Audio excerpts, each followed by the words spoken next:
Ladies, gentlemen, and friends beyond the binary, welcome to the Monday Discourse for today, November 22nd, 2021. I'm your host, Tristan.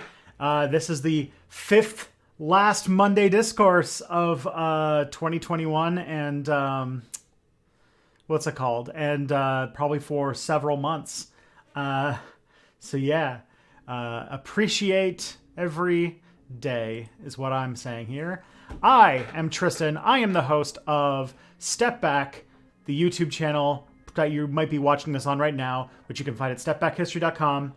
And I'm the co-host of the hit new history podcast, It's Probably Not Aliens, a very fun podcast that I co-host with Scott Nice Wander on ancient aliens and pseudo-history and pseudo-archaeology, which is available at probsnotaliens.com. I stream on Mondays and Tuesdays. Mondays, I do the Monday Discourse with Mia Mulder, who will be joining us shortly from 12 till 2. On Tuesday nights, I do Step Back Tonight, which is a stream where I go over the news, I hang out with people in the chat, answer some questions, and all that kind of fun stuff. That's the fun bit. I go by and that goes from 7 till 9 Eastern. I go by he, him pronouns, and if you wish to support my work, you can do so through basically three ways. If you want to see my videos early, for as little as 84 cents a month, you can go to patreon.com/stepbackhistory and pledge for, as I said, as little as 84 cents a month, and you can see videos early. The last video I released, people saw almost a week in advance, and you also get them with no ads and no ads, 100% no ads, which means no sponsorship break, no call to action to subscribe, no little lower third stuff. It's completely just pure content, and oftentimes several days early. And since I'm going to be making some videos ahead of time, you'll probably be able to be seeing January and February's videos starting in December. So that's fun. You could also go to Twitch. If you have Amazon Prime, you can do a Twitch Prime subscription, which is baked into your Amazon Prime purchase. So you don't have to pay any extra money. But every month, you could throw me a couple bucks by giving me a Twitch Prime subscription. And it would be very, very much appreciated.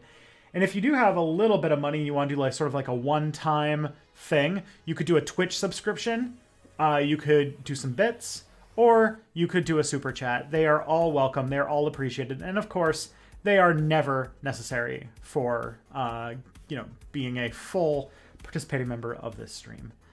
As far as my latest videos go, my latest video is on Cyber Sin. It came out last week. It's not doing great, so if you liked it, or if you haven't seen it yet, you should see it. If you liked it, you might want to share it in a few places. My next video is going to be on Kyle Rittenhouse, superstructure in base, and system justifying beliefs. What a combination of concepts that I decided to throw myself into. And if you want to submit questions to our streams, I hang on to them for a month, so I'm going to put a link in the chat.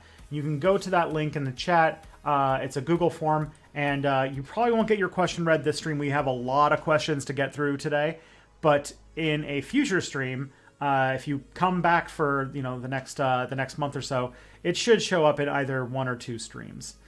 That's my typical go-to time. The only time when I really will not get to your question is if you either ask something that I do not wish to answer, usually because it involves drama, or you ask so many questions that because basically every time you ask a question, I answer the next one on a slower schedule until I run out of questions that are from you. So if you ask a lot of questions, you're more likely to get your later questions read later, basically. Hopefully that makes sense. And last but not least, if there's anybody who is watching this for the first time, if this is the first time you've ever watched a Step Back video or a Step Back stream, please make yourself known in the chat, because it would be great to see new people show up. Our community is very supporting, very friendly, so they would be happy to welcome some new people into the Orc Gang.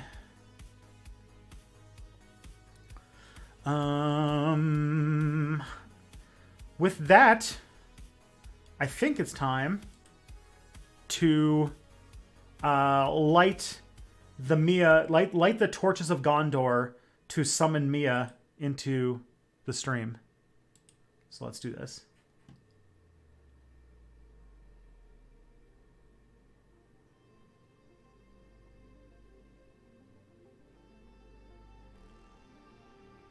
Hello, and Hello. thank you for having me into this wonderful Monday Discourse. Hello. Hi. You're looking very purple today. It's a very purple day, yeah. The bread tube energies are on point, as is tradition. Yeah, the Soros checks went out today, so that's why we're all excited. Yeah, exactly. Yeah, in celebration, we're normally the Soros checks come out on the 21st, but because it was on Sunday, they sent it out today. Yeah. That's a little bit YouTuber inside joke right there. Because we're allowed. Yes. It's also fun that VidCon always seems to fall on the 21st of whatever month it comes out on, and I wonder why. The joke is, for everybody in the chat, YouTubers get their ad money on the 21st of the month. That's the joke. It's funny because I had to explain it. It is funny because that's good because I also got it. Oh. Because I have no clue when I get paid via YouTube AdSense shit. Just because it's almost fucking nothing. It is basically not even. It's nothing. YouTube pays like pennies. So. Yeah. But first of all, who are you and what are you doing here? My name is Mulder, and I've invaded your house so I can take your cats. I make YouTube videos about stuff. I'm making a video I'm making an upcoming video that's gonna come out in a week about drug use and narcotics. But I can't say those words on YouTube because then YouTube has a hissy fit. So I am actually talking about drinks and not drugs. You're doing some TikTok dodging, where you talk about the global panorama, or yeah, talking about the global panorama and being a dollar bean. Yeah, or El Dollar Bean. Oh my god, I forgot about that one. The Dollar Bean. Okay, but the other thing. Oh, and also unaliving, which is the most. I think I've mentioned this like every time because it blows my mind how that is the single most Orwellian thing on the internet I think I have ever seen. In like the actual like having read the book sense is banning the word suicide, so you have to say unaliving yourself. Mm-hmm. That actually sounds like what the newspeak word for suicide would be. Or at least like somewhere like on the line for it. Like we're because TikTok also like keeps up with the trends somewhat, so people keep finding like new ways to say what they want to say. Yeah, for anyone who doesn't know, TikTok has extremely arbitrary and they have an automated system of like flagging content that is very like has a lot of false positives. Yeah. Because they overcorrect, because they have a lot of kids. Yeah, so a lot of accounts just get randomly banned. Like, I found out today, my new discovery on TikTok is that all of the trainers, like all of the weight loss coaches and stuff like that, so people who like teach you how to eat healthy and how to exercise and stuff like that, get banned because all of their hashtags they decided are associated with eating disorders. And as we know, if we're not allowed to talk about something, it goes away. Yes, and I would think that The one thing that would combat content about eating disorders would be fitness and healthy eating coaches. You'd think, right? You'd think. It's weird how TikTok has a tradition of just like not talking about it. Yeah. Okay, so before the stream started, though, I had a question about this is very like original step back stream lore. Okay. So, someone found a reference to the Orc Gang, which is a reference to very early step back streams, and I wanted to explain it all to you so that you could feel my pain. So, and also to answer the question, why does Tristan, a person who does not play Warhammer 40,000, the tabletop game, have a 8.5 by 11 sized tattoo of a Warhammer 40k orc on my back shoulder? Which I guess is like very counterintuitive for someone like me. You wouldn't think I'm a person who has a giant orc tattoo on my back, but I do. And it's cool as hell. Yeah, because it was drawn by Scutch, which is sweet. Yeah. I actually think I might get another tattoo later, soon. I want to get the, what's it called? The IPIC tattoo. The Wait, infinite possibilities and infinite combinations, or infinite diversity, IDIC. Infinite diversity and infinite combinations, the sort of Vulcan symbol. Oh yeah, that thing. Anyways, Anyway, so first of all, you have to know that early step back streams were a lot sillier and had a lot more memes. The stream was a lot more populated by teenagers, and there was a lot more like that was at peak deep fried meme territory, like that time. So there was just a lot of last times of the internet. Yeah, so there's just a lot of really weird memes that came out of my first streams. So that's just a fact. And actually, the Orc Gang thing is actually kind of apropos to a news story from this week. So one of the first streams I did, we had a conversation about how Warhammer 40,000 has become rife with neo-Nazis. Yeah. And how, like, the far right... Because I don't know if you saw the big story about this, but somebody went to a Spanish Warhammer 40k competition with basically SS painted Space Marines and was allowed to compete. Like, basically Nazi Space Marines. Yeah. And it has led to a shit show because that person should have been banned. Yeah. So that's a thing that people were talking about. But I was talking about how there's this, like, Warhammer 40,000's full of, like, all of these really far right figures. And then I was like, you know what's like a really good way to like retake back the Warhammer 40k thing, but also to really troll the far right people, which is that people who take Warhammer 40,000 lore very seriously hate orcs, because in this very self-serious, even though it's objectively goofy, it's big and over the top and silly, but fascists take it very seriously because they find the Imperium of Man aspirational, which is horrifying. So they hate 40k orcs because they're silly, dumb, and they, unlike everybody else in the Warhammer 40k universe, are having fun. Yeah, fun is not allowed. Yeah, so I went on a long diatribe about how the left need to appropriate the orcs as their representatives in the 40k universe, which hurts me as a die-in-the-wood fan of Tyranids. So I know that this is getting out of this is going out of my faves territory, but yeah. So the orcs as a symbol of leftists, and on top, because one, they piss off the right. Two, they're objectively silly, which is great.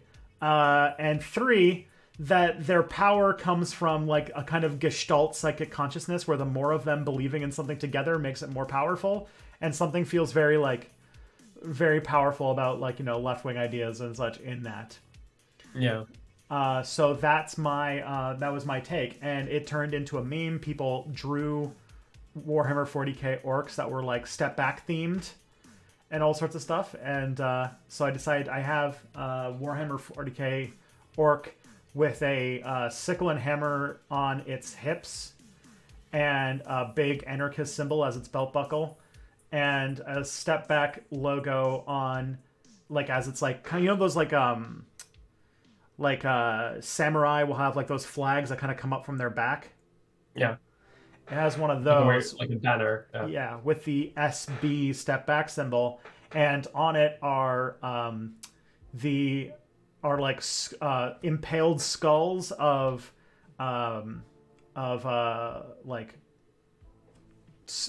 German soldiers and American soldiers like helmets. It's based as hell, and so I was very happy to get it.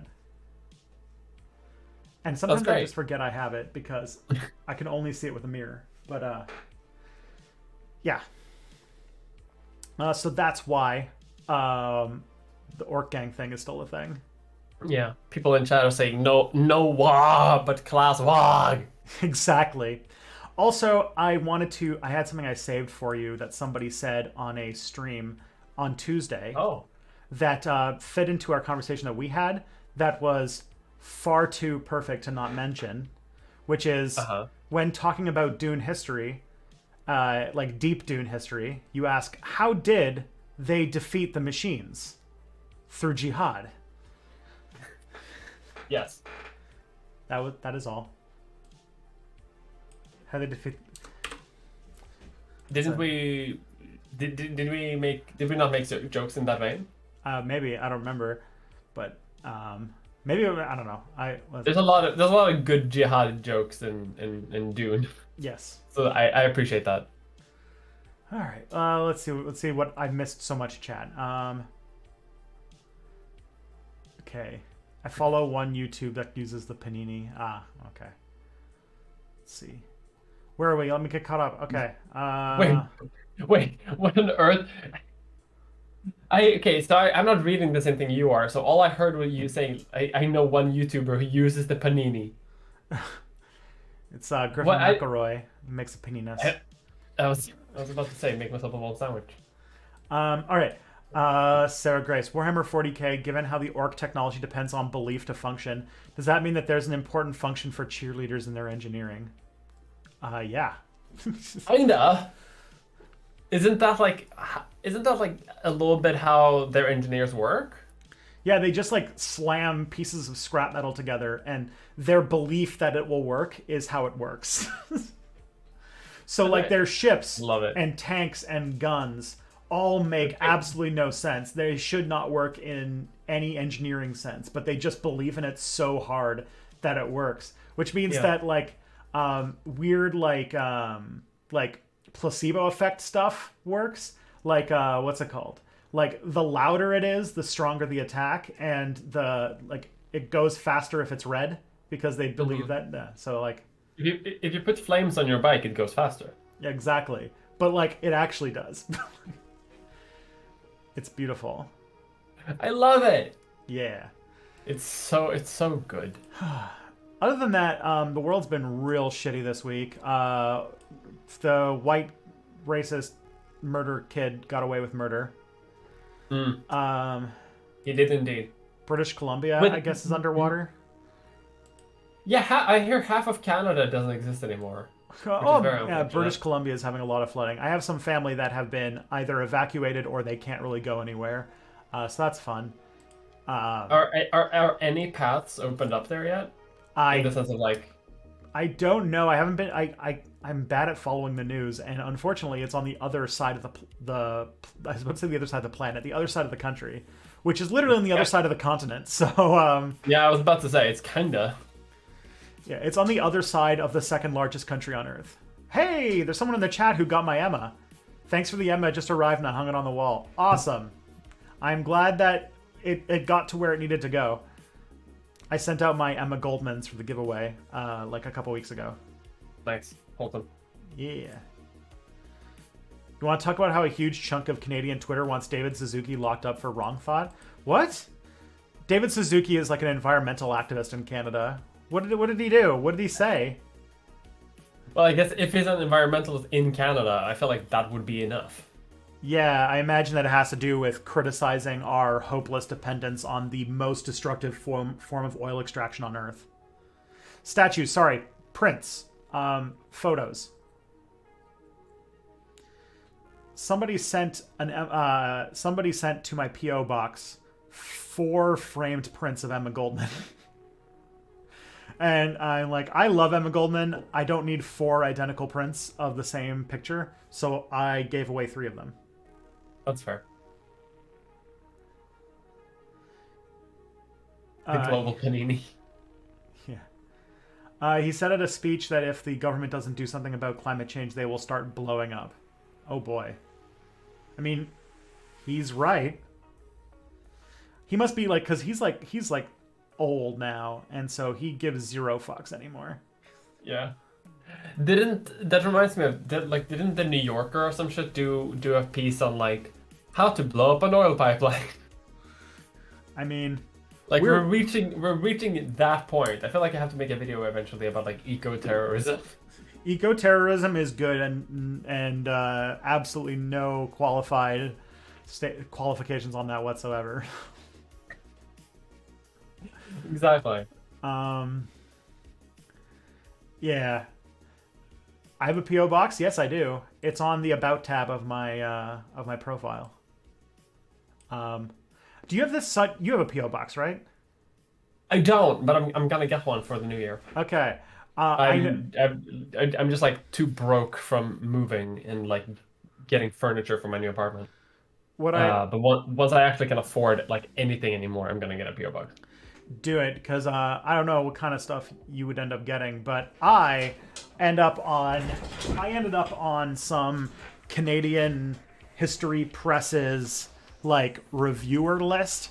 So they would start sending me like review copies of random books, which I thought was really fun. And Matt Lipton sent me a really cool book on the link between the far right and the oil industry. Oh, that's nice. Yeah. I actually got a couple of books also to review, or just like they just sent me a couple of books weirdly, but they had to email me and being like, "Hello, can we send this to your home address?" And I had to be like, "I don't know you. You can send it to my friend."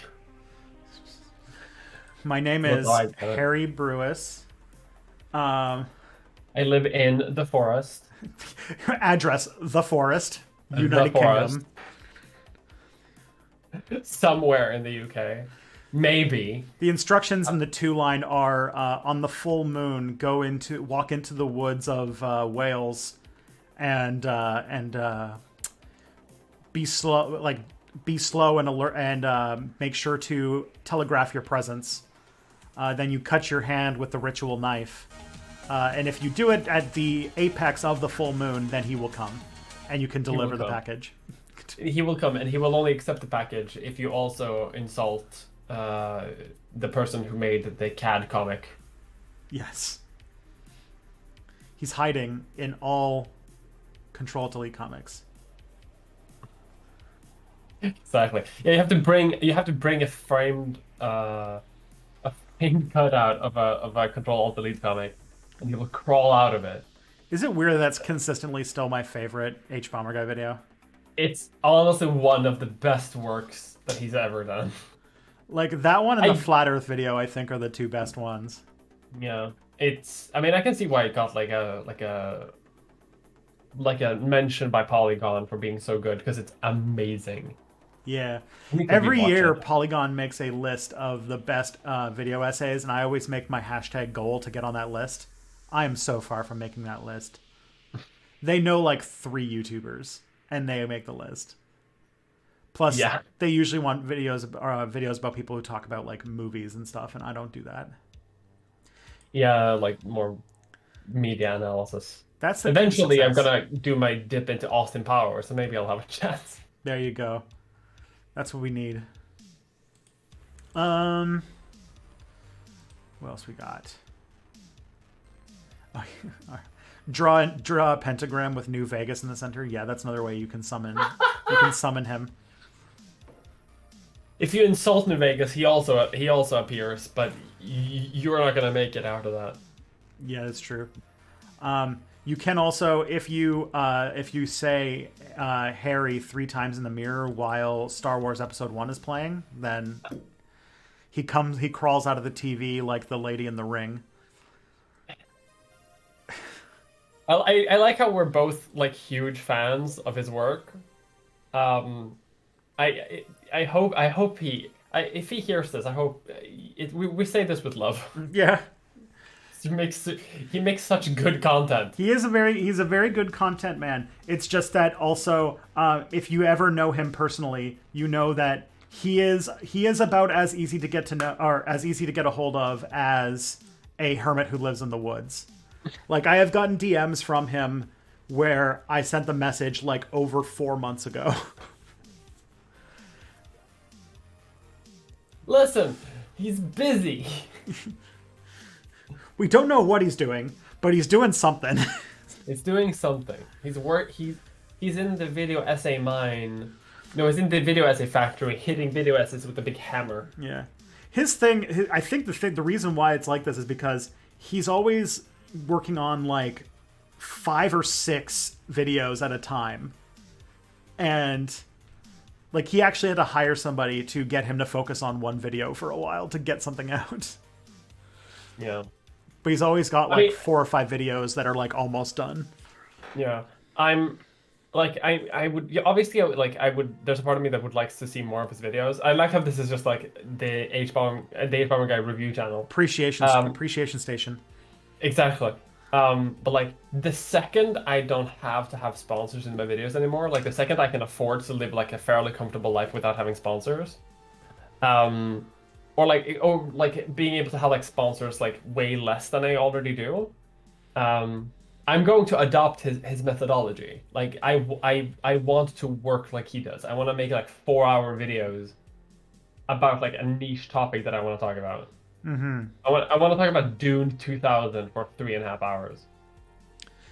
I have a feeling that this vibe is coming up because maybe I just sense deep in the primal magics, the druid magics, that a video is coming upon us. I have no reason to believe that, but I just feel like one is coming. It's every time I think it's been a while since we've had an H-Bomber guy video. That's usually when one's coming. Although maybe we'll get trolled, like the latest Folding Ideas video, which was just about chicken fingers. Randomly.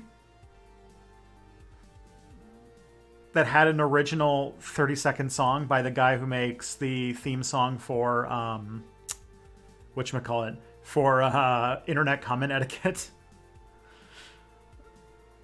I mean, why not? Harry could be a druid. That might explain a lot. It might actually. He summons the arcane magics to do his good videos. Mm-hmm. That's okay. Yeah, his mailing address is Stonehenge. Yeah, he lives in one of the houses nearby. Yep. But he spends his time in the henge. What on earth are we talking about, Tristan? I don't know. We've had a bad week. I can tell we've had a bad week because Kyle Rittenhouse apparently legally did nothing wrong. Apparently. Mm-hmm. Canada's flooding, and also the RCMP, instead of helping the people in the flood, went and attacked a camp of indigenous activists blocking an oil pipeline. Yeah. The oil that probably caused the flood from changing climate. Also, like, I don't know if you've seen this, but like, apparently, Tinket Pride Discourse is still going on. Oh, fun! Yeah, it's November. This is why I spent like a good chunk of yesterday trying to find out what RGR is. That's fair. And I was like, oh.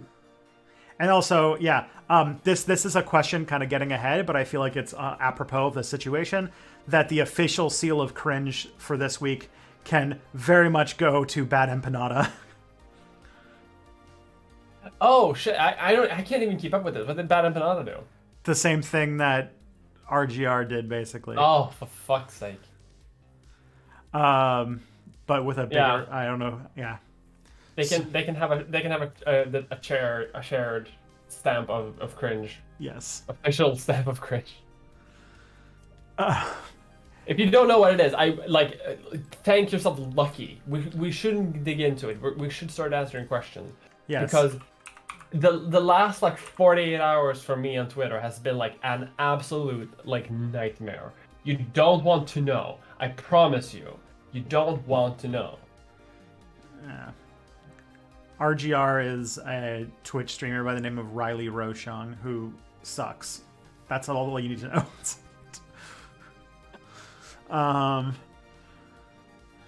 We watched one of her. What's it called? I did a reactor where I watched one of her videos, and it was awful. So yeah, we'll just move on from there. Yeah. Good vibes, good times. Anyway, let's yeah, let's do this. how do you feel about the first question we got here is actually a pretty good way to get started. Hi all, as a fellow sci-fi / spec fic fan, you may have ideas. All right, I am a fan of all those things. What are your dream books to be adapted to films or TV series? I'm big into Cory Doctorow myself. Cheers from Dave. From Dave, he, him, from UK. First of all, I am very sorry that you live in the UK. That must be terrible. I wouldn't wish that fate upon anybody. But, oh, Mia's digging. She's got an idea. As far as me, I think that... So I've got, like, some that I think would make very good things that are more in the kid realm. Like, I would say that Dune needs, like, a... Dune needs like a Game of Thrones-esque TV show, but we're not getting that. We're getting movies. Apparently Dune is stuck to be a movie for all time. My favorite, I think would make very good TV shows in a grown-up sense would be the two K.A. Applegate novel series, Animorphs and Everworld. I think those need to happen. So you're looking for something? Yeah, I'm trying to figure out what the book that I'm. It's something that I desperately want as a show, or like as a miniseries, but I can't remember what it is. It's about a priest. It's a post-apocalyptic. It's a post-apocalyptic science fiction novel, set over three different time over three different like eras. Like in the post-apocalypse. The first one is about a monk who like lives somewhere in like Arizona or something, like or what used to be Arizona, and who finds like a document from like the old world and like transcribes it over his entire life. And by doing that, he has like preserved a piece of knowledge from the Canticle of Leibowitz. Fuck yes. The Canticle of Leibowitz. I would kill to see a show about that. I would love to see it. Mm-hmm. There was an adaptation about it, like in the 90s or something, but I would love to see it. It's a great book. If you haven't read it, it's like super good science, like post-apocalyptic science fiction. Great. Yeah, I would also toss into, if we're gonna adopt post-apocalyptic science fiction, Parable of the Sower. Let's get that. Let's get Octavia Butler making some waves. And fuck it. Let's let Ursula K. Le Guin's like Earthsea series. Let's do that. Those are some good ones. Animorphs did Animorphs did get a TV show. It was very low budget, which is charming. I love when very low budget TV shows try to do like high science fiction, but it was also horrifying. I saw something like that on like Fox Kids back in the day. It was a partially Canadian TV show, so I do remember this. All right. I remember RGR saying she doesn't like co-ops because she worked in a business that was a co-op, but it actually wasn't a co-op. Yes, I remember this. Incredible. Yeah. It's fun. This is why, like, I don't really follow Twitch stream drama, and so, like, all of a sudden, everybody who I vaguely know is fighting each other, and I'm like, oh, okay. I'm glad. Yeah. Sometimes I'm glad I don't make the tier lists. I don't think I don't. Same. There is something good in being kind of irrelevant and nobody really knowing who I am. It works. I think we are saved by the fact that we have the slight like academic difference that we do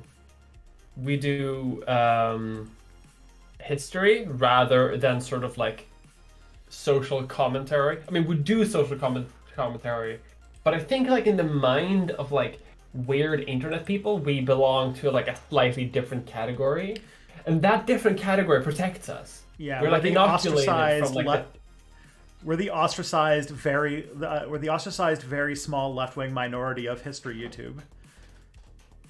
Exactly. And thank God. We're one of the 3 or 4 history YouTubers that aren't right-wing reactionaries. I mean, fair. You're right. Yeah. Okay. So the next question we got, I'm liking the trajectory of the questions we're getting so far. The next question we got here is very important question. Goblins or kobolds? There is a correct answer. Goblins. Oh yeah, gobos. For sure. Love a gobbo. I what's it called? I played a goblin paladin in a campaign, so I basically had... But I also played a kobold sorcerer who was a fucking wonderful disaster of a creature. Because he ate people... He liked chewing on human bones and tried to smoke a power crystal. It was pretty great. He was blatantly evil. He was great. It's my first time playing. I had goblins. I had goblins in my first D&D adventure, and they were the allies of the main characters. Like instead of just like going to a village and it has like a plethora of different like fantasy races, the first village that they came to was a goblin village, because I wanted to spook my players into being like, oh, we can't just kill these people. Mm-hmm. Willy-nilly. Yeah. I can't even remember the first one. I don't think I think I've run goblins, but I've never actually like fought goblins in my own. I've barely been a player in D&D, so that's one aspect of it. But, are you cursed with forever being the DM? Yeah, that's my life. Yeah. Although I have a campaign that has been going since 2018 that is ending Wednesday. And actually ending because they're killing the final boss and everything. Hey, it's Robin in Georgia and Emma's here. Yay, another person who got the Emma. Nice. Robin in Georgia got it. I love her, and I posted a thing on the Clock app. Thank you. Awesome. Sorry, I just wanted to catch that while it was fresh. But don't worry about it. But the good news is that next week we are doing the session 0, and somebody else is DMing. First of all, just these two facts being together, just realize how fun this is going to be. 1, somebody who is not me is DMing the adventure Curse of Strahd, which is an adventure where you go to the horror dimension to fight Dracula. 2, one of the players in the group with me is none other than Thought Slime himself, who's been part of this group since 2018. So I'm going to do a spooky horror campaign in a party with the old Slimy. So that's nice. Gonna be baller. I'm making a Van Helsing-y type ranger character. It'll be great. Okay. Yes. And guess what? The next question is also a banger from Orange Mon. Given what we know of Victoria 3, what would you wish they add?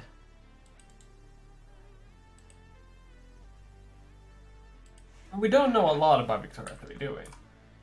No. Map game stream content now. I'm trying to think, like, what we know and what they would add.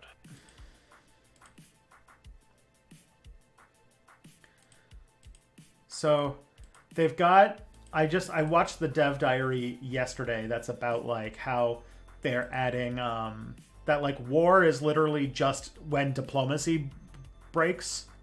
Mm-hmm.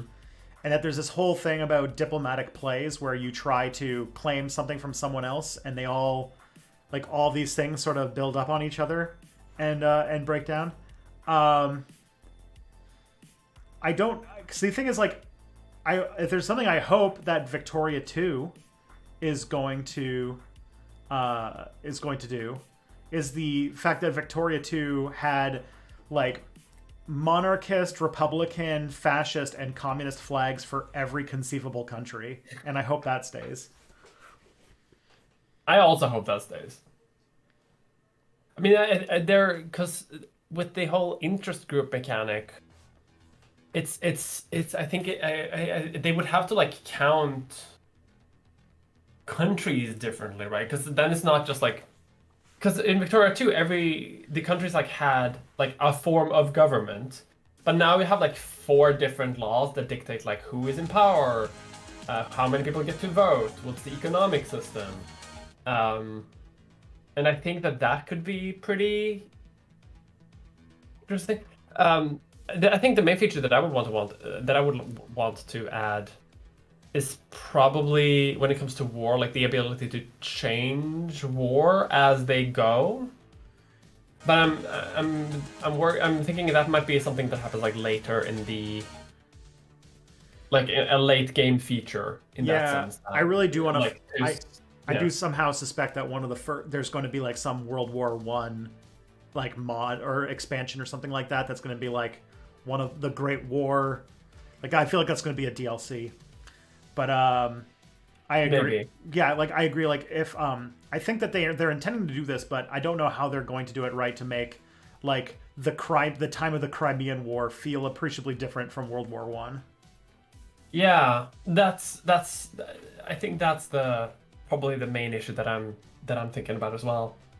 But I'm not against their current from the war system that they talked about with like generals and front lines. Yeah, MP Vic 2 community is worried about war. I am not, because I literally wish every single Paradox game worked the way that Victoria 3 is doing war. I hate the tabletop war game aspect of Paradox games. I think that they're always just tactically make a doom stack and go around and try to smash the other person's stack. There's very little strategy or tactics involved. And a lot of the times when they do have strategy or tactics involved in building things, it's either a rock, paper, scissors system, or it's like very pointless busy work that is annoying. Like, yeah. This is why I liked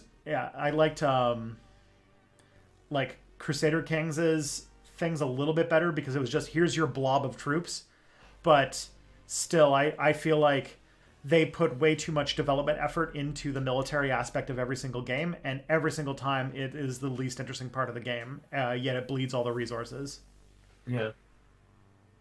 So I hope that fronts work. But I hope so too. It also feels like it would be better performance-wise. Yeah. Just because I know that Hearts of Iron 4 fucking crushes my computer after like 1943, just because there are 800 individual like little guys walking around Europe doing their little stupid animations. Mm-hmm. And I like to think that if it's more like abstract, then there won't always just be guys on the thing. Like they maybe they would appear like during war or something. Yeah, and I'm under the opinion that I it makes desperately hope I desperately hope. Sorry that I'm interrupting, but like I desperately hope that like no matter what, we still get to see little guys on the front line doing a little pew pew Yeah, of and course. ships going around.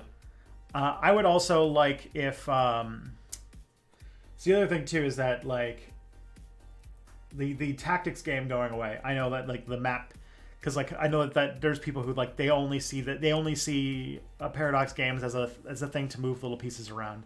It's not really me. To me, I think that the fronts and generals thing feels more like you are the leader of a country rather than like you're playing a very sophisticated board game. But the other thing that I really hope that they manage well is that they're treating war like it's this extension of diplomacy. Like literally, it's literally what happens when you try for a diplomatic play and neither side backs down, which is perfect. That is very much how wars happen in the Victorian age.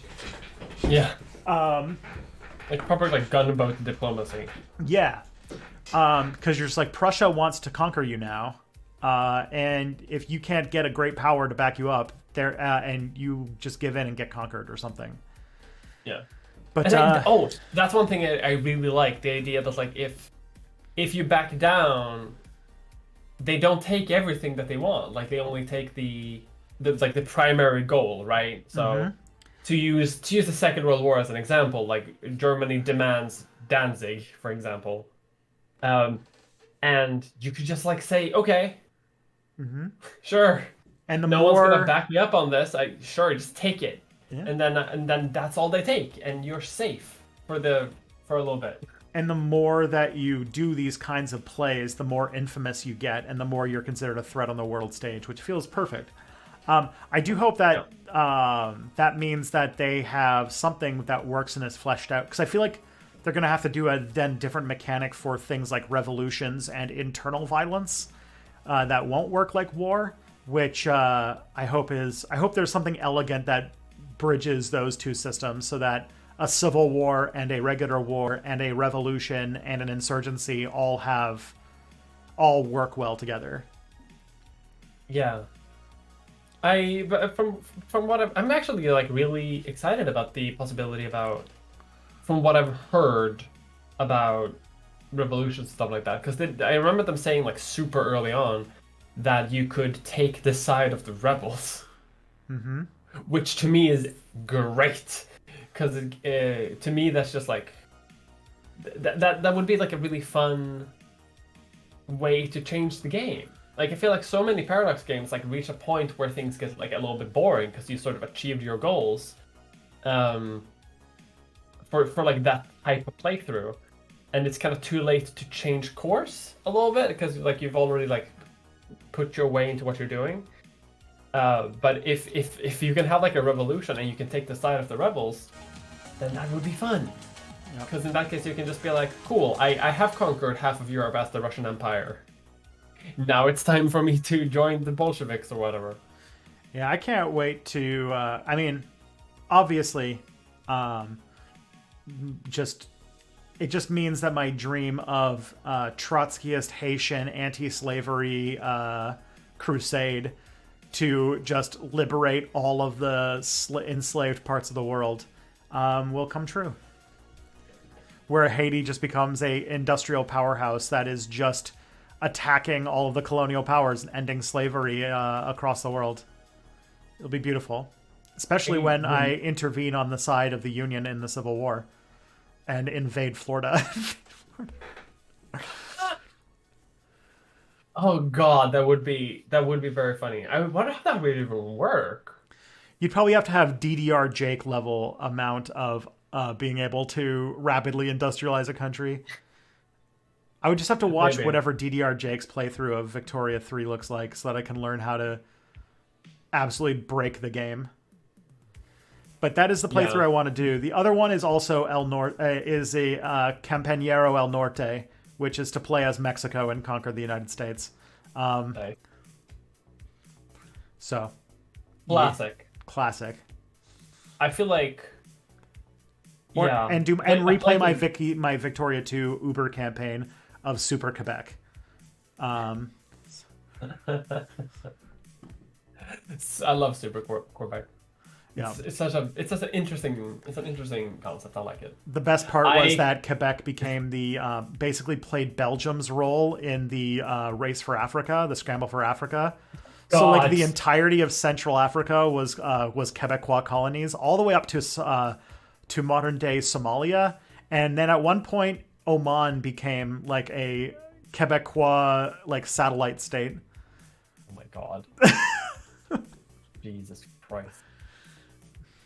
Yeah, I think I'm looking forward to doing obviously a Sweden playthrough, because of course, but I'm also looking forward to do because the way they've changed migration, right?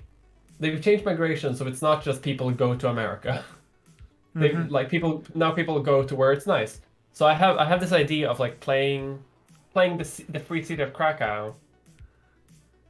That could eventually like form Poland or whatever, but not doing that. I just want to make that city the best possible city in the entire world, so that people want to go there. I want to create a metropolis, just the biggest city in the world, in Krakow, and then sometime around like 1890 or whatever, I can unleash the power upon the world and conquer Europe. Yep. Oh yeah, there's another great playthrough that I always like to do, and this one will be much easier, which is Old Sick Man of Europe No More. Nice. Which is where you reverse the fortunes of the Ottoman Empire. I love playing the Ottoman Empire. Every single is great. Every single like Paradox game, the sort of Turkey area is like the most fun place to play. Yeah. Oh well, we also got to mention that Byzantium. Yeah. Playing Greece and somehow forming the Byzantine Empire again, which is not something that you should be able to do. Especially because in Victoria, I think Greece is still an Ottoman colony. Like, I think Greece gets its independence from the Ottoman Empire during that time. I don't know. I thought it was. It's been a while since I played Victoria too. It's been a while. Manila. Yeah. Oh, what's it called? It got it declared its independence from somebody, from I think the Ottoman Empire in like 1812, 1821, something like that. Then it's right before the start of the game. Yeah. So. Yeah. All right. The next question we got here is about comic books. Hot take time. Leftists like to say that Magneto was right, but given how many times he's tried to create mutant-only states, I think he's honestly more in line with something like Zionism or similar forms of ethno-nationalism. This hold up, or am I just out of bounds here? No, I think that can hold up. I think just because there's so many adaptations of the X-Men now and so many like iterations of Magneto, people will often like find one version that sort of gels with what they want Magneto to be. Yeah, because in different writers' hands, he's gone everywhere from being like a sympathetic, traumatized victim of the Holocaust to like just a literal cartoon supervillain, which is what he is, where he's like going to destroy the world to make mutants safe or something. Like where in that movie where he wanted to turn all of New York into people who melt into water. The best X-Men movie. Yeah. Because it isn't that the one also that just like actually deals with the idea of Wolverine going up against Magneto and just how stupid that would be. Yep. They're just like, you can't do this. You're half metal. You're going up against a metal guy. You stop. You dumb piece of shit. You can't do this. Plus, also, that's the one that has Toad in it, and Toad, the best X-Man character, means that movie is the best one, because my metric is the movie that has the most amount of Toad is the best one. The more Toad, the better it is. That's true. Which X-Men movie was that? The first one. The original X-Men movie. I think it's just called X-Men. It's all downhill from there. X2 is also very good. If you want, though, if you liked X2, the second X-Men movie, it's based on a graphic novel called God Loves, Man Kills, which is probably the best X-Men like graphic novel that you can read. But it's a lot more like politically poignant than X2 was, because instead of being the government, William Stryker is like a sort of like a Jerry Falwell type figure who's like motivating evangelical Christians to hate mutants, basically. It's a wild comic. All right. X-Men comics. I have never done that, actually. I took a graphic novel class when I was an undergrad.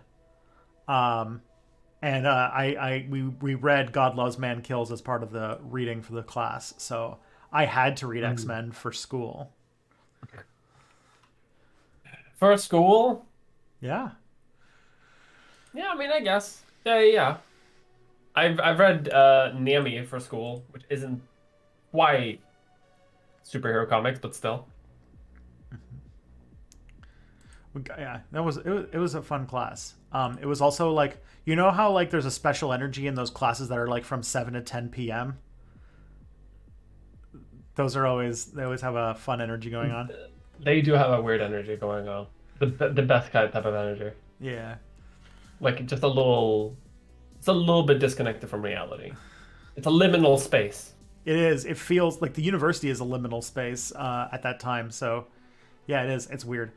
All right, the next question I got here is from 5AR Nuntius, or Nuntius Mortis. Can you give an overview of some of the realistic ways tyranny of the majority has been prevented in a more direct form of democracy? Obviously, something like decentralized consensus-based decision-making in a society with its values based on empathy would be great, but that is more of a theoretical ideal to strive for. Every time I hear advocacy for direct democracy, I just have the same problem of women's suffrage in Switzerland stuck in my mind. For context, women in Switzerland gained the right to vote in 1971, basically the last in Europe. And one canton still denied that right for local matters until 1991 after the Supreme Court forced it. Holy shit. And that's a good argument. Yeah, I would say that the sort of theoretical thing about consensus-based decision-making is, this is a aspect of mob mentality, and I would argue that the best way to control it is to make it as small as possible. So I think that the best way to deal with tyranny of the majority is two things. One, making the amount of damage that one group of people can do as small as possible, i.e. by limiting the most governmental authority to the smallest group of people you can, i.e. like a small anarchist commune or something like that. And two, not having any non-consensual, non-opt-outable forms of government, like a state. Because the state is an organization that you are entered into when you're born, and you have no way to opt out. And so you can't just like easily leave if you want to. If things are getting bad for you. So I feel like those two things are the important aspects of that. And yeah, the other argument here is like, how is it a direct democracy if women can't vote? That makes a lot of sense. I also feel like a lot of direct democracy arguments, like if we were to do direct democracy, I feel like a big like preliminary thing to do would just be make sure that like as many people as possible can vote, because like otherwise it's not really direct democracy. Then in Switzerland, for example, it is direct democracy in for men, you know. Yeah. So the question, I think the question would rather be like how. Yeah, I think your answer is probably the best one on there. Like although mine's like blatantly anarchist, so yeah. Like this kind of situation is why I believe in anarchist principles, because a lot of the tyranny and anti-democratic, like the reason why there's so much oppression and so many people don't live free is because we have this idea that we can give certain organizations just complete control over our fates, and that they make rules that we have to follow without any choice in the matter or without any option to opt out.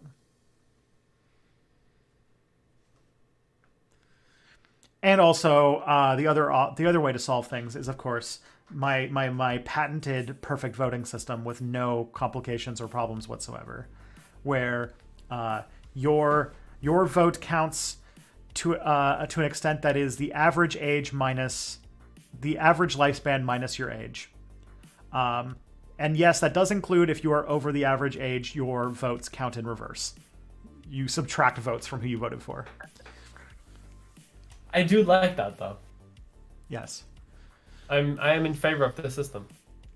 I feel like the only way that I can like legitimately argue for it is the fact that if you acknowledge the fact that every election has importance for, if anything becomes more important the longer that you have to deal with the consequences of who gets into office, then somebody who is above the average age, where basically they're on borrowed time anyway, should probably have less of a say, or if anything, they should have no say in how the future is going to go compared to somebody who is going to have to deal with whatever happens for the rest of their life. Yeah. Like, the arguments hold up. Yeah.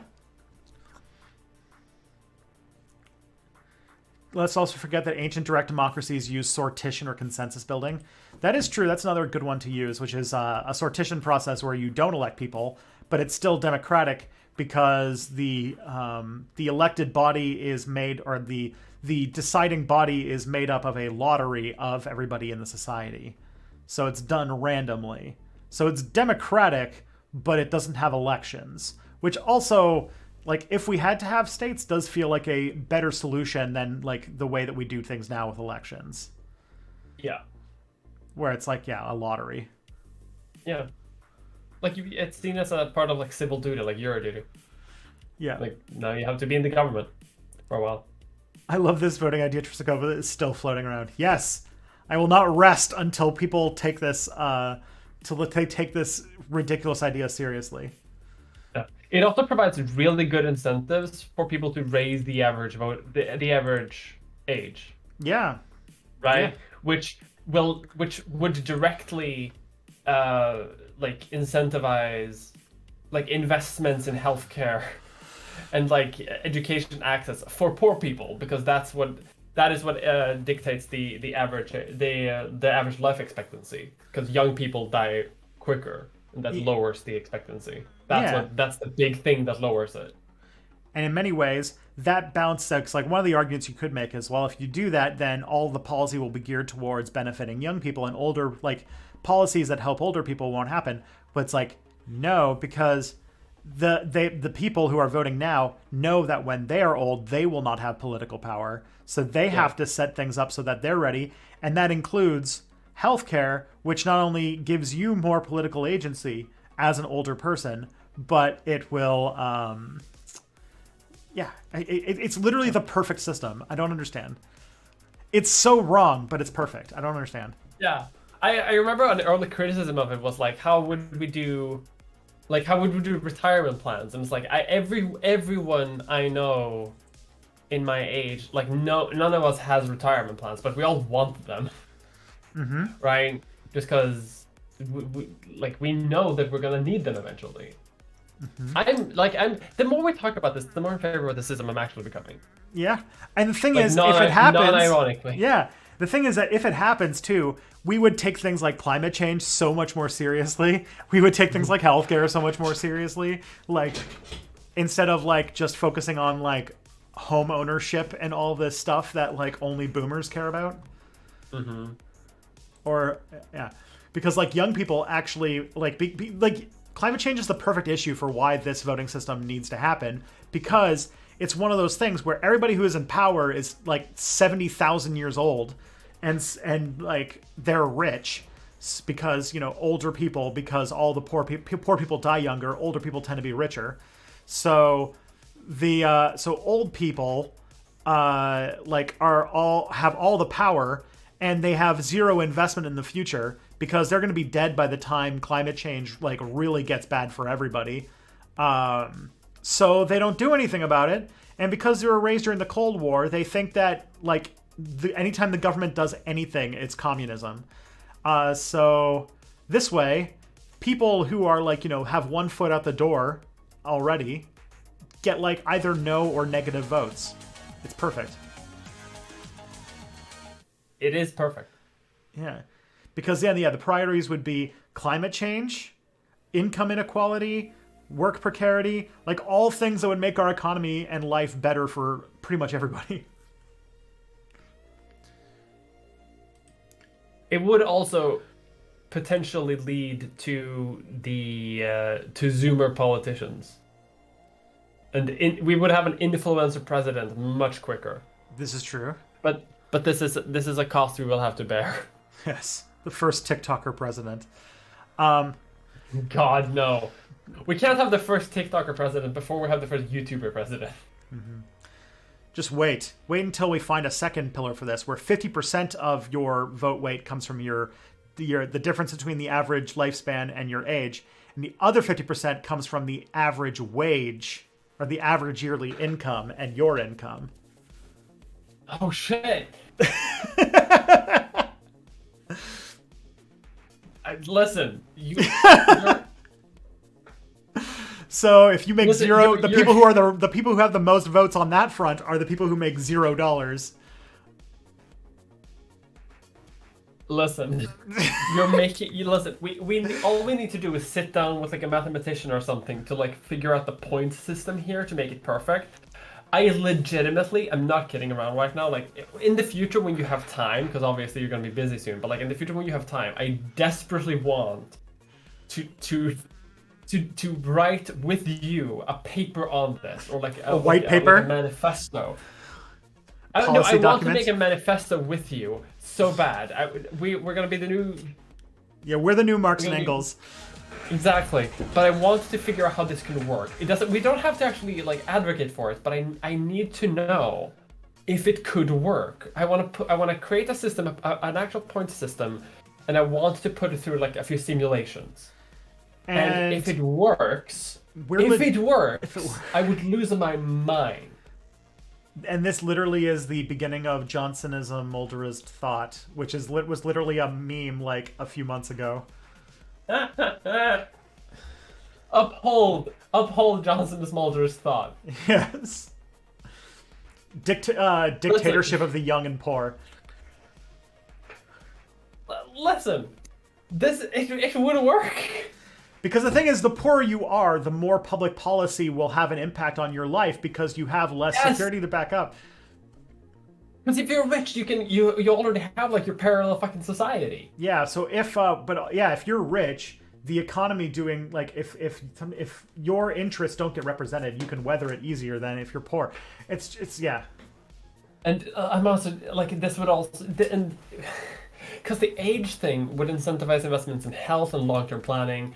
The wage thing would just make sure that like minimum wage laws would be implemented so quick. It also means that you can factor for things like if you are poor, but if you are old but you're poor, then you get more of a vote. So really, the people who are discriminated against the most are rich and old, which are the people who basically the government needs to be helping the absolute least. I love this. Yeah. I'm actually in favor of exploring this idea practically. Because I don't think it has. What ideology does this even fall within? We're breaking free of liberal ideology, Tristan. We're actually doing it. We're one person, one vote is a sham. We're actually creating new ideology. Yes. Slavoj Žižek would be proud of us. Yeah. What's it called? Noam Chomsky said that the main problem is that there's no new ideas. We're just rehashing old ones. This is anti-hauntology.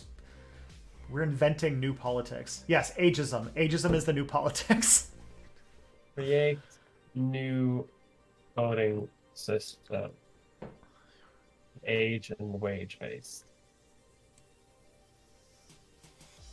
I'm looking into it because I want to try. I want to do a study on this. I don't know how we would, but I desperately want to. I'm getting into like I can feel like a manic episode coming into me, and I'm gonna spend like the next 4 days doing this. You're gonna do it. It's gonna be like Marx and Engels, where I'm just gonna think of like, hey, what if I did this, and then you're gonna do all the actual work, right? Congratulations, Engels.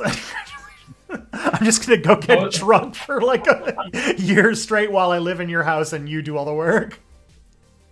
I'm in favor of this. Yeah. We're both high on cocaine. We're doing it. Yeah, it's the 19th century. It's perfect. We're talking about Victoria 3 too. Yeah. Like Queen Victoria is still relevant. The parallels. You're gonna need to get more petticoats if we're gonna have this, like, if we're gonna fit the theme, though. Okay, but and you're gonna have to figure out how to make a corset work. I have a corset. Oh, well then, I guess you're good. I own one. Yeah. Fuck yes. We have to make a collab video on this. Eventually, like, hear me out. It just opens like, all right, I know this video is 57 minutes long. Hear me out. Hear me out. We have a new voting system, and we've tried it. This will change democracy forever. In a good way or a bad way, we're not sure, but it will change it. Yeah, we're not entirely sure, but could work. Because you think about it, it's really just positive discrimination for political representation of those who don't have political power, and based on who in the current state of things have the highest stake in how public policy changes, and who have the most invested in the long-term effects of who gets elected. We would have to add a third pillar of net worth. Net worth? Oh, okay. Yeah. Just to make sure, because otherwise we'll end up with like super rich people who don't have a wage. Yeah, like those CEOs who make $30,000 a year from their like wage, but they are sitting on like $10 billion of assets. Yes. Mm-hmm. Maybe just make it so that the average net worth is the. Well, no, because sometimes there's rich people who are in a lot of debt, which is because I don't know, because this is how I found out this recently. The way rich people work, like the way that Elon Musk pays for things, is not that he has like Elon Musk doesn't have a checking account with $1 billion in it. What rich people do is their value is in the worth of their assets, and they use their assets as collateral for like huge loans. And they just take out loans and they just live in debt. Yeah. So this is where we're gonna have to work out some of the details, but I feel like we are onto something here. This is why I need to email a mathematician. I'm emailing Noam Chomsky right now. He does reply to emails. Yes, like we could probably get him. If we can get Noam Chomsky attached to this project, I think that that's politics solved. Noam Chomsky. Contact mathematician. Because we need to come up with like an algorithm to determine your points value. And the points value is the amount of vote. It's the amount of votes that you have. Mm-hmm. And this way, fucking balances out too. Because then older people who are poor still have a political vote. Yep. And young rich people don't. Yeah. So what exactly do you want to do? Okay. Here's the system. Everybody's vote gets a weight that is based on 2 factors about them. 1 is their net worth, and 2 is their age. Basically, the way that would work is the difference between your age and the average lifespan would weight your age vote. So the younger you are, the more votes you get, and the older you are, you get into either low to 0 to negative votes. The other half is your net worth, the difference between your net worth and the average net worth of your country. But we would have to include the wages in there to counterbalance like the debt thing that rich people do. Yes. So we'll have to do like a sort of like calculus of how much your net worth and income for the year differ from the average of those two numbers. So it's half your age and half your economic situation, so that basically the people who are youngest and poorest are the ones who have the most political power at any given time, which means that someone was asking, like, how do you deal with problems that arise, like, as this system becomes mainstream, instead of like fixing, like, this fixes the problems of today, but what happens when this is just the way that we decide things? And I still think that it comes down to a situation where the people who stand to be the most invested in the outcome of the election are the ones who get the higher vote. That's the answer. And it feels like that makes a lot of sense. Somebody in the chat named 5AR Nuntius, who actually just asked this question, or asked the previous question, the direct democracy question, actually said, hit me up if you need help coding the algorithm. I'll code for free for this. Fuck yes. I'm writing down everyone who is offering, and if we ever manage to reach a manifesto on this, we'll get there.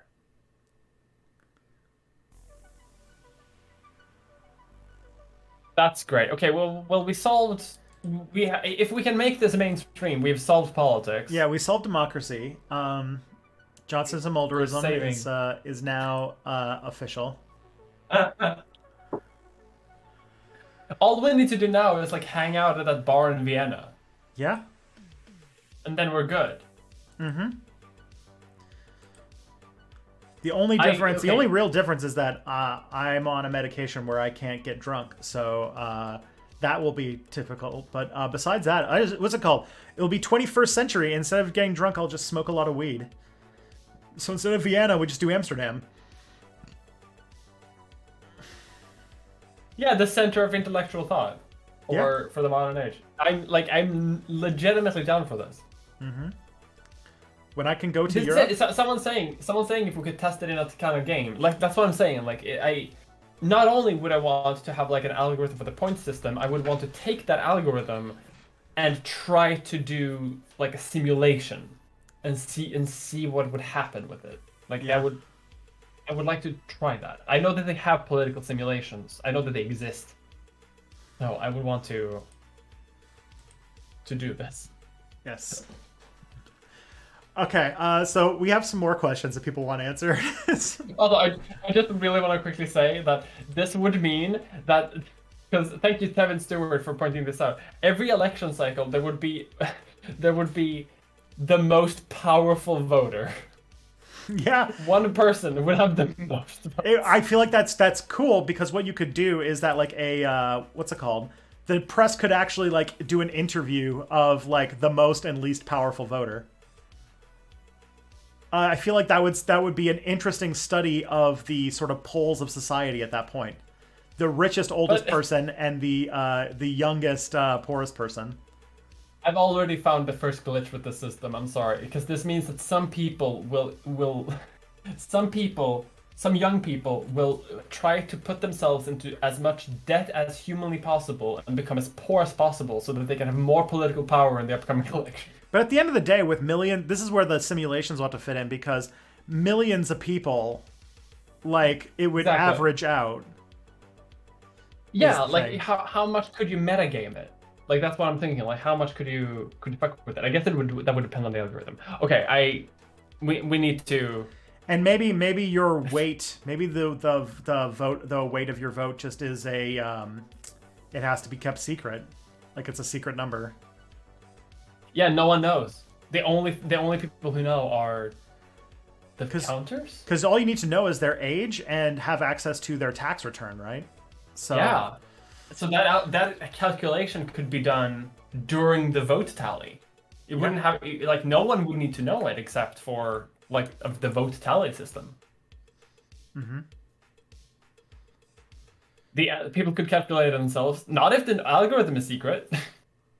Well, okay, if the algorithm's secret, then it just becomes super weird. No one knows how the voting Yeah. works system You can works. have a So it can't be guess on that how much it nebulous. is, but I also feel like the concept of putting yourself in millions of dollars of debt to have your vote weighed more feels like a lot of work for very little gain. Yeah. Um, Anyway, this is great. I love this. yeah. I do like the idea that also because it's like because there's reverse voting involved, that like someone like Elon Musk would just like skew the class thing. So you would end up with like during counting, you'd see like the vote go up for like Donald Trump 2 or whatever, and then all of a sudden it's like Elon Musk's vote comes in and it just goes way down because like that's the thing is like the top 1% have like like half of all the money, right? So their 3 votes would you'd have to implement compulsory voting. That is something that would be necessary for this system. Yes. But it would just completely like just destroy the candidate. Or people would also the other thing is they would just vote for if they knew that their vote was negative that they would vote for the people that they want to lose. Also, that's also the brilliance of the system because then they're not voting for their own candidate, they're just voting against someone else. So the system would eventually balance out depending on who people hate the most. There's a lot of interesting like new phenomena that would occur from the system. Yeah. Again, this is why we need a simulation. Yeah. Either people would vote for who they wouldn't want or they just wouldn't vote. That's the thing. If you get into infinite debt, you get to be a dictator. Yeah.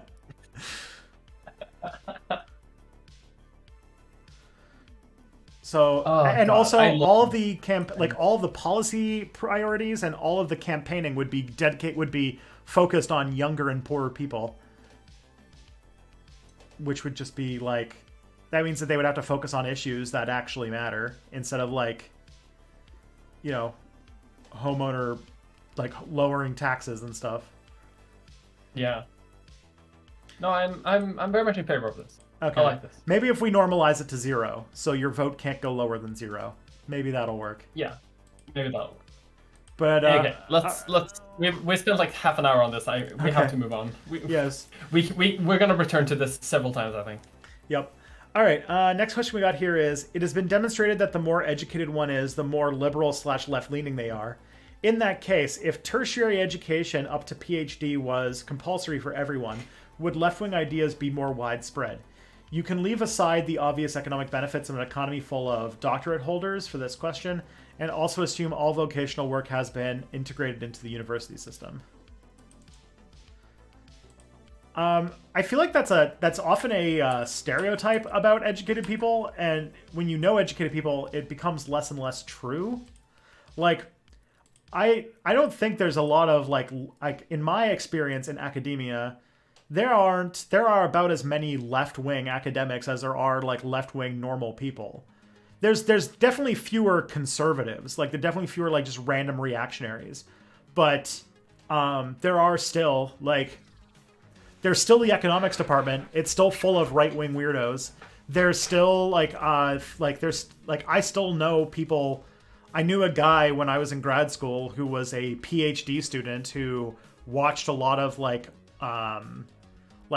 Joe Rogan and all of like the right-wing YouTubers and stuff like that.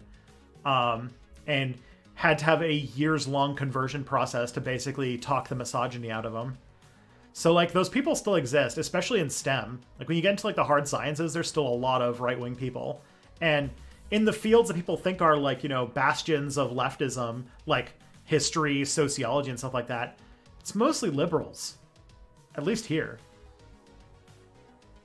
Yeah, I think it depends a little bit on like how you measure left wing, because I feel like in the American system, because there are more liberals, that means left wing, because that's just what the left wing is in America. Because like here in Sweden, I'm thinking like there are like yeah, as you said, like there are basically as many lefties, but most people here are also liberal. Except here, liberal is a right wing thing. So I guess it depends on like what it. Yeah, I was a union steward for the teachers union for my department, and I remembered that the engineering students' entire mission was to make the union as weak as possible and try to block up as many conversations as possible. So I think that many ways that the idea that everybody that education makes you have left-wing politics, it's definitely like it definitely helps for combating like bigotry and ignorance, like that kind of stuff. Partially depends upon the field, because like I said, there's people who, like if you go into engineering or like all like math and numbers and science based like education, there is a chance that you're never going to have any of your prejudices challenged, and you'll just grow up and you'll be just as reactionary as you were before. So I don't think that education would necessarily make a big difference. I think more of a liberal arts education might. But even so, like, yeah, what's it called? I remembered being, I was actually like the day after the 2016 election, I was in the history department. People were actually like yelling at me for supporting Bernie Sanders. They thought I was like the worst person ever. Like what's it called? I was in a lot of like seminar classes the only person who said things that were like about class or like about like about deep questions about the state and the nature of economic hierarchy and stuff. And like most of it's just like, yeah, they're just like kind of this well-meaning liberals. Yeah. I mean, yeah, that's a pretty good answer. Yeah. Regarding like the question, I also think that like, more people accessing education, I think is good. And as you say, like, but not necessarily like left wing. Like it will have a lot of positive effects, but not necessarily. Mm-hmm. If anything, what makes more people become left wing is having a job with a boss. I was about to say, like, if you go into the history department. Oh yeah, well, no. I went to a university that our history department was very much like centered on military history. So, like we're like the school for Canada World War I history. So my department was full of like Canadian military historians, and they do not become leftists. No, that's true. I was in that. My university had ideological history and economic history, so it's literally just Marx. Yep. Everyone there's a fucking communist. I love it. But you would still have political science, you would still have economics, and you'd still have all of the STEM fields, which still raise up right-wing people. So yeah. Sometimes just even like politically ignorant people. Like I know a lot of people who study STEM like don't even connect to politics that much at all. I heard a story like recently about like a person who did like very high level research on like biomedicine and like cancer cells and stuff like that. Very educated person did not know who Bernie Sanders was. Like no clue. And like that's something that a lot of people do. Like, but a lot of people aren't very politically like interested or like aware. And the way they vote is either they don't or they vote for whatever like seems like good on the day. Mm-hmm. Yeah. So I always, whenever I hear that, I always think that it's more of an attack on public education and anti-intellectualism than like an actual true statement about the politics of educated people. Okay, next question we got here is, if you had to choose, where would you rather live? Rojava or the Zapatista-controlled parts of Mexico? Note for this, in this scenario, the Turkey/Assad/Mexican state have been bested and you won't have to worry about sudden military actions. I was about to say, yeah. So would you rather live in the Zapatista-controlled region or Rojava? Probably the Zapatistas. Okay. Probably. I'm not like I would be fine living in either just from like an ideological point of view. I think I would be fine with that. I don't really know too much about either, like enough to talk about like details. Mm-hmm. But from what I've heard about the Zapatistas, they seem pretty nice. And I've been to Mexico, and I like Mexico. I do like Mexico. The idea of living in Mexico would be nice. Rojava, though, you do get access to Mediterranean food, which is That is true. like, what's it called? That is true. There's gonna be a lot more hummus in Rojava. That is true. I am about 40% hummus by volume. If Rojava was closer to the coast, I would probably pick Rojava. Okay. But like I don't not to speak ill of that, but it's very very dry terrain and rocky. There are very nice areas, I'm sure. But I do like the jungle a bit, like a bit more that type. Yeah, Dense foliage. I would probably choose the Zapatistas as well because there's a big the main difference I would think that sticks out is that Zapatistas have a little bit more of a universalist ideology, while Rojava under democratic confederalism is very much more about that the government or the sort of like organization of society should reflect the culture of the region and the culture of the region. That's why like in Rojava, a lot of their like dispute resolution systems that don't have like regular courts involve like tribal elders and like tribe versus tribe like negotiations and stuff like that. Like it's an entire cultural ecosystem that I just do not belong in. And also I know Spanish and I do not know Kurdish, so that would be another big one. Yeah, I feel like that. I need to read more about the Zapatistas. Yeah. I've non-ironically like considered contacting them to see if I can go there and make a video essay about them. But I also don't want to be like Swedish lefty coming to like talk about the Zapatistas, but also they seem to be doing okay. Yeah, so what can I say? They recently did a reverse Atlantic trip where they crossed the Atlantic and went to Spain to argue for like reparations from Spain to Mexico for what they did to indigenous people. That's fair. That's fair. That's good. I'd love to hear it. And they even like sailed. Like they didn't just take a boat. They like sailed across. Based. Sailing ships are superior. I'm not sure if this is a high priority line for many people here, but I fucking love sailing ships. That's how it should be. Yeah. All right. Next one is how much of political division in Western continental Europe can be attributed to the split up of the Carolingian Empire? Oh boy. All of it.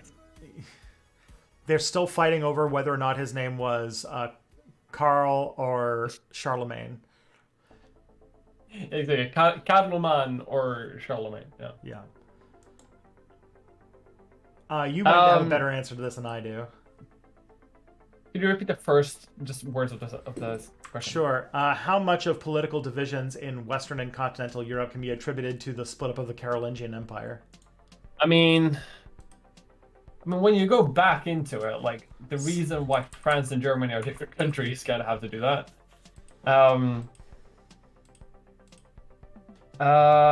Yeah. Like but modern day though, I'm not really sure. Spoken like a true Lombardian. I'll have you know that I am some sort of goth, and I'm not involved too much in this. I don't know. I'll be honest to say. I don't think that there's like the problem with like attributing like modern day things to a past event is that like you can say that like yeah like problems within the European Union are due to the breakup of that, but then you can also talk about like the Roman Empire or like pre-Roman like tribal kingdoms, like where's like the deciding line that like caused an effect, because everything causes everything, right? like there is no like point in history that like caused the change. Because what effect did the Big Bang have on European politics? Yeah, exactly. Although I would say that like had it not been for had the Carolingian Empire not broken up, we would not have the Second World War, and the Cold War would not have happened in the way that it did, which probably would have meant that if had it not been for that, we would probably have more popular communist ideology in Western Europe than we do today. Although it would be really weird to imagine what would keep an empire as big as the Carolingian Empire lasting that long. I've seen some nice alternate history fiction on this, actually, that because in many areas of the world, right, there have been like large empires that's like weirdly held together, and I'm thinking primarily like the Chinese Empire, that for a significant, like especially early in its history, is much more multicultural than we see today. Like modern day China, when we're talking about like Chinese culture or the Chinese language, like that's a standardization that is fairly recent. So I saw some alternate history fiction that's like talked about like if the Carolingian Empire would have kept together, there could have been something similar for Europe, just like a European culture would have developed eventually, which I guess would just be Franks. We would just all be Franks. Yep. That reminds me of, and I don't know too much about this. I'd like to know more. Is like I think I remember hearing that there was one time where there was a particularly cursed empire, where the empire was literally France and England as like one contiguous empire. The Angevin the Angevin Empire, yeah. I don't know what the hell was going on with that, but there's some weird gaps in that history that I don't know about. Like I don't understand what the hell is happening there. But some people are saying that Britain would be Europe's Japan. It probably would be, and it would be Anglo-Saxon.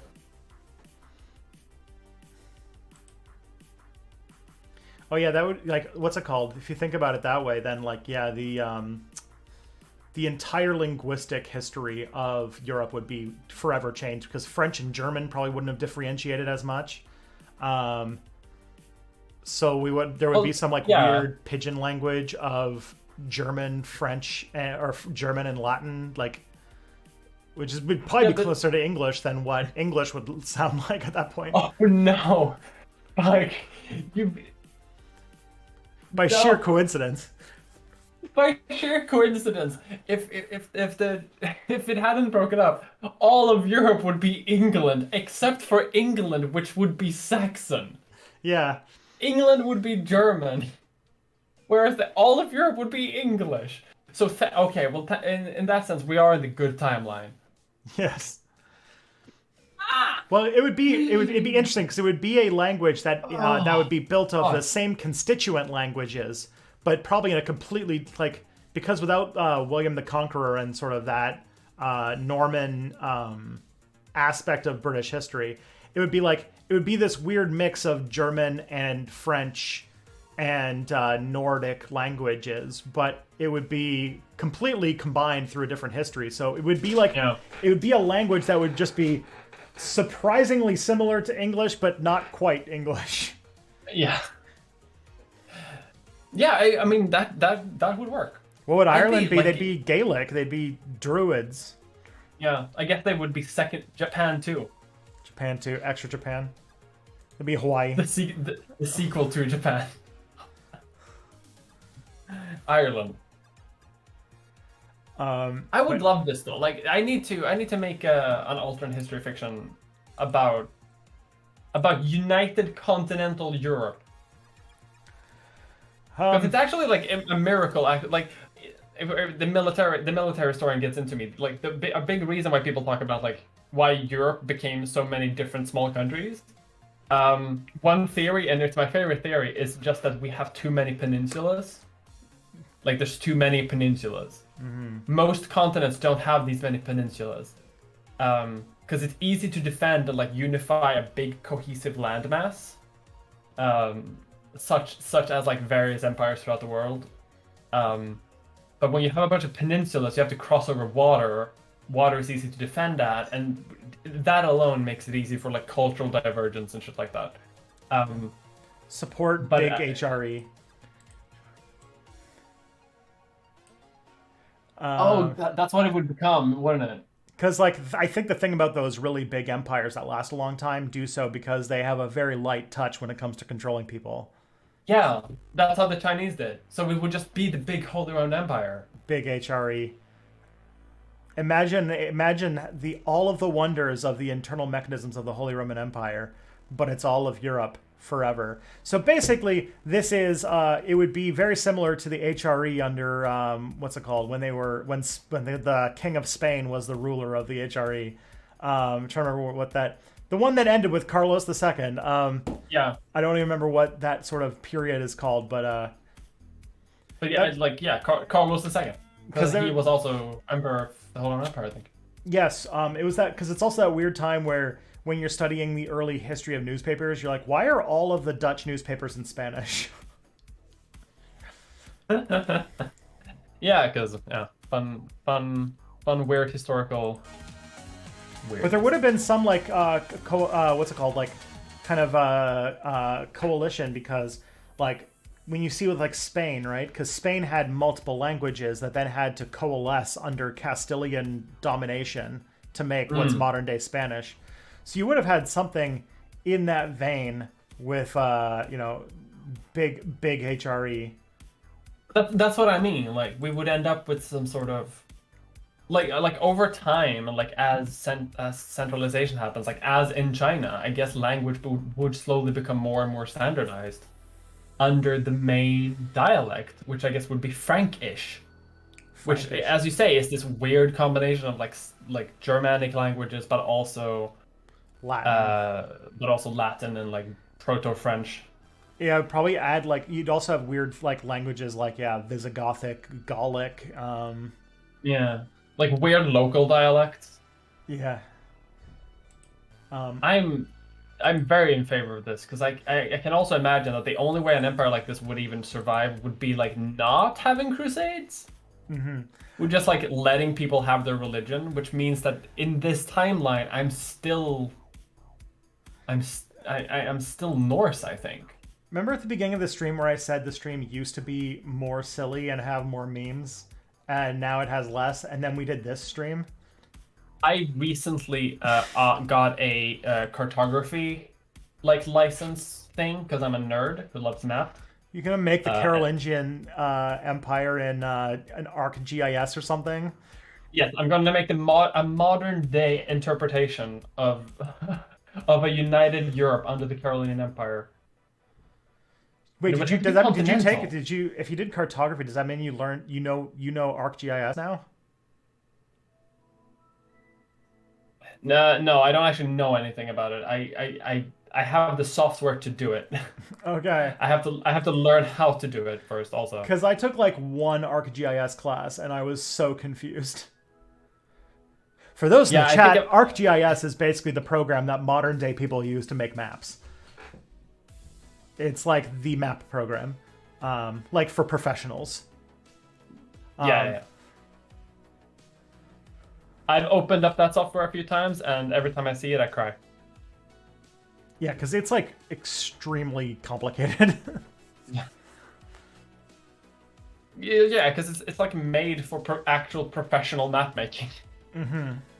For real uses. I have a fantasy map creator license thing, so I'm gonna use that. We put dragons. I mean, there are probably more dragons in such a world. Oh. What a beautiful world this has created. Because all I'm thinking now, because I remember that if there was any alternate history that I wanted to make that was like big and wild like that was a loss at the Battle of Tours. Yes. A blessed world. Yes, where we're like 700 years in the future because Europe didn't spend 1,000 years burning all of its collective history. Instead, we all just worship. We all just what's it called? We all pray facing east to the great. What's it called? To the to the what's it called? The scientific ecumenopolis of Baghdad. Yeah, which I guess would never fall in this timeline. Yeah. Because they would never have pressure under the Crusades. Yeah, I do wonder what So the it would just Carolingian keep Empire. growing. Yeah, I wonder what the Carolingian Empire would be like with when it comes to like the sort of like Taifa kingdoms and the invasion of Iberia from the early Muslims and stuff like that. It'd be wild. Yeah, an ecumenopolis would be everywhere. Yes, Earth becomes an ecumenopolis, but it begins in Baghdad. So Earth is just called Baghdad. This is the alternate history of Big Baghdad. And how do you think that we acquired this ecumenopolis? Through jihad. Through jihad, yes. How do you think we got to a place where we can where we have mastered matter-antimatter conversion? Jihad. Someone just said Paris House of Wisdom. The Paris House of Wisdom, that'd be great.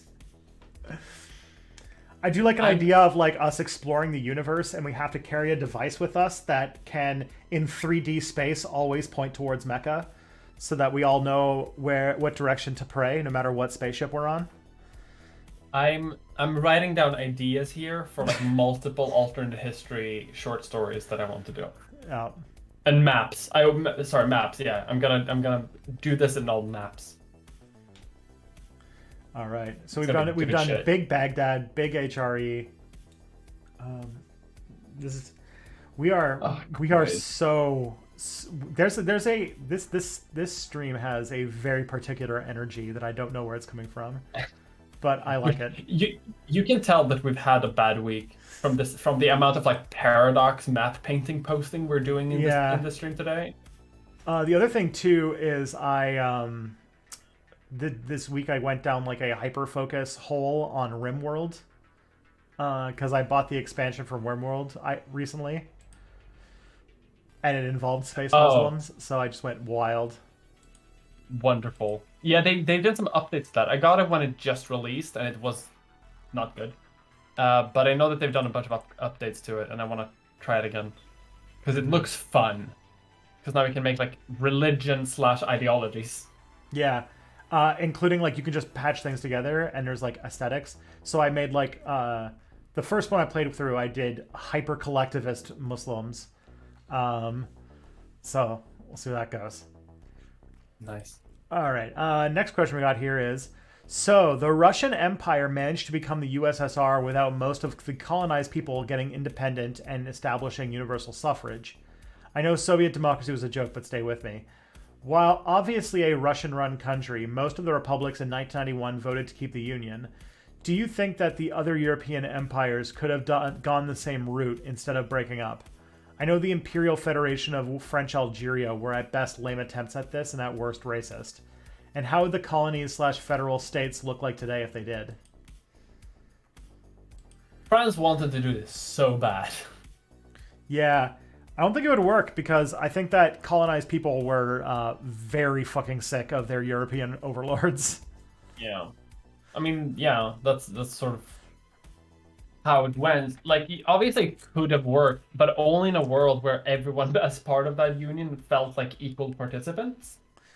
Which is the case for like any European empire. Yeah, the Soviet Union's like Russian-centric thinking. It's really more Moscow-centric thinking, because Russia is very, very big, and people who live in Irkutsk are not exactly getting the love and attention they deserve over on the Pacific coast of Russia that I still can't believe exists. But like, I feel like comparing it to like the way that people in like the global South or in had been colonized by like Europeans is a very different type of thing. Yeah.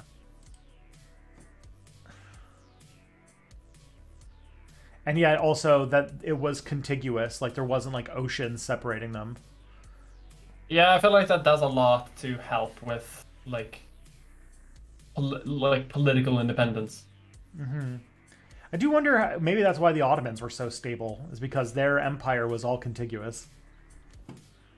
Maybe, yeah.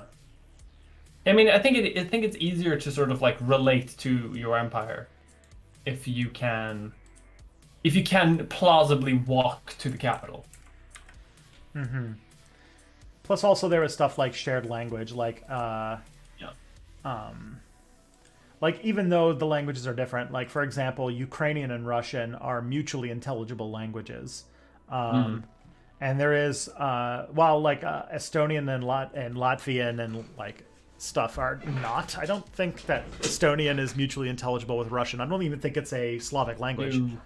No, it's not. It's a Finno-Ugric language. It is just closer to Finnish, which is why Estonia is a Nordic country more than it is a Baltic one. Yeah, so like I think it would be yeah, there's that. I think there's a big there's just a there was and at least and also the thing is the Soviet Union also kept together because of the common ideology of communism. Like the Soviet Union was seen as like the example of communism in the world, right? Like it was the torchbearer for communism. So I imagine that a lot of that common belief in communism kept them together more than anything.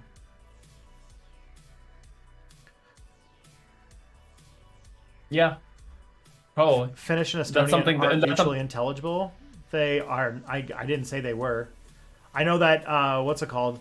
It's difficult, but Russian and Ukrainian, you can like it uses the same alphabet, and there are a lot of similar words to the point where a Ukrainian listening to someone speaking in Russian can pick up a fair bit, and vice versa.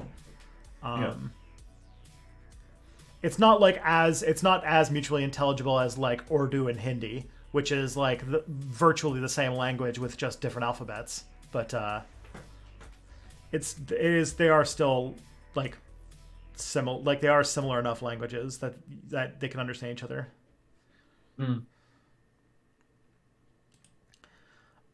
Source, a Ukrainian friend of mine.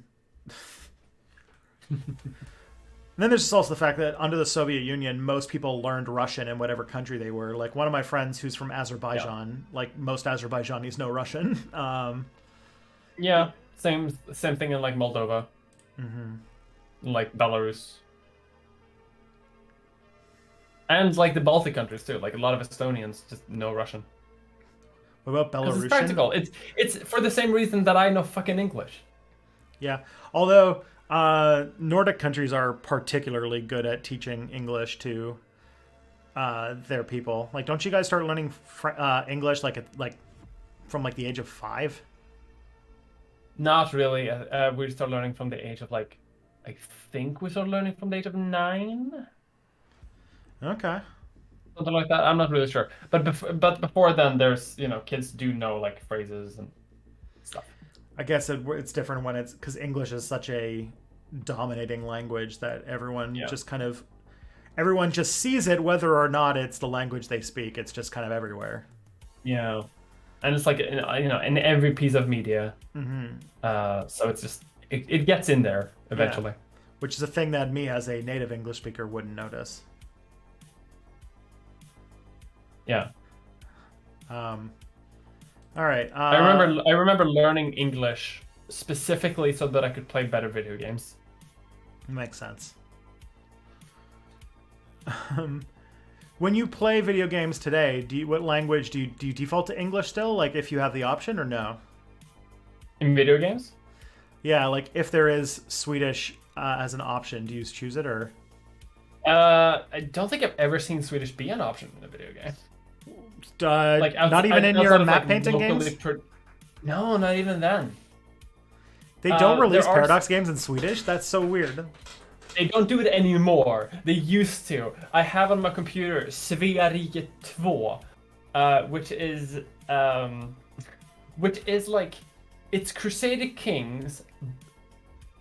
Like it came before Crusader Kings 1.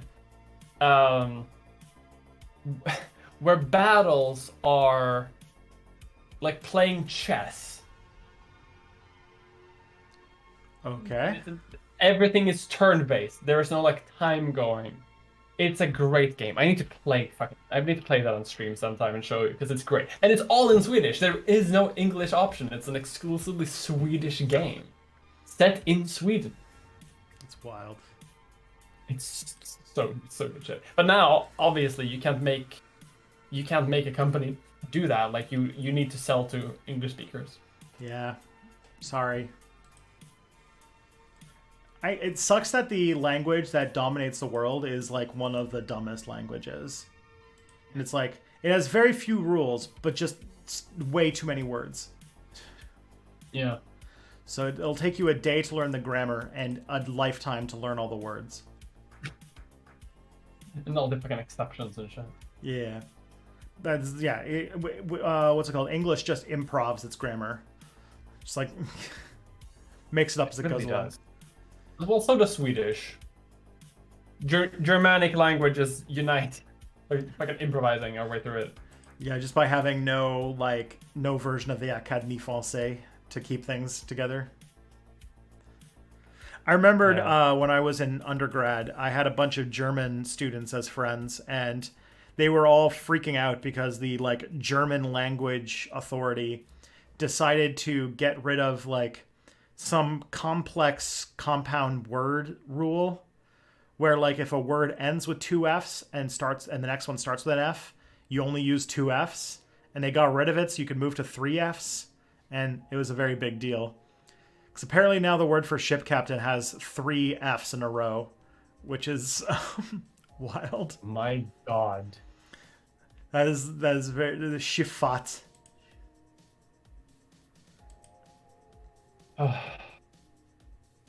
While like French French like just refuses to add new words.